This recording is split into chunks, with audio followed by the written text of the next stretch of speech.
Sveiki sestdienā! Viens mazs piemērs par to, cik nekaunīgas ir kļuvušas Latvijas valsti nozagušā vienotības vēža metastāzes.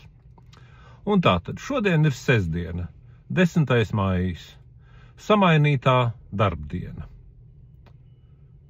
Varētu domāt, ka valsts iestāžu darbiniekiem, tiem, kas lekni dzīvo uz nodokļu maksātāja rēķina, būtu jāstrādā kā jau darbdienā. Ja pieņem, ka šodien ir samainīta ar piektdienu, tātad vismaz līdz 16:30. Bet ir tāds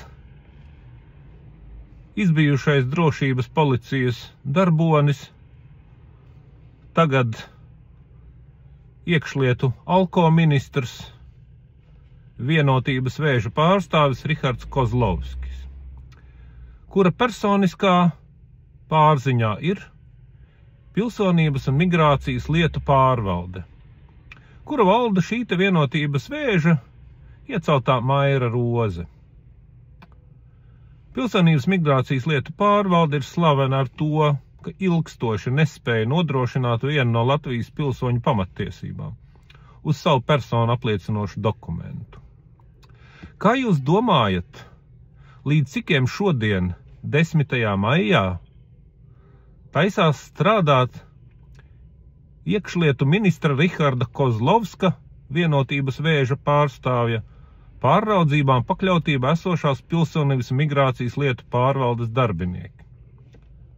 Līdz 5, līdz 4:30, līdz 4? Nē.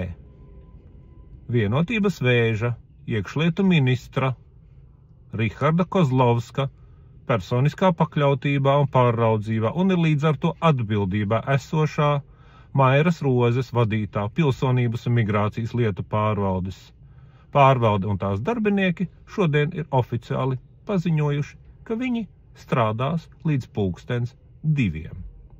Pietiks strādāt. Vajag taču arī atpūsties. Ir bijis tik milzīgi, mežonīgi, garš, grūts un saspringts darba cēliens, ka parazītiem vajag atpūsties.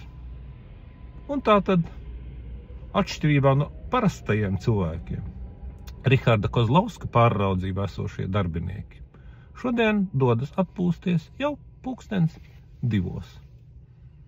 Par nodokļu maksātāju naudu, protams. Visu labu!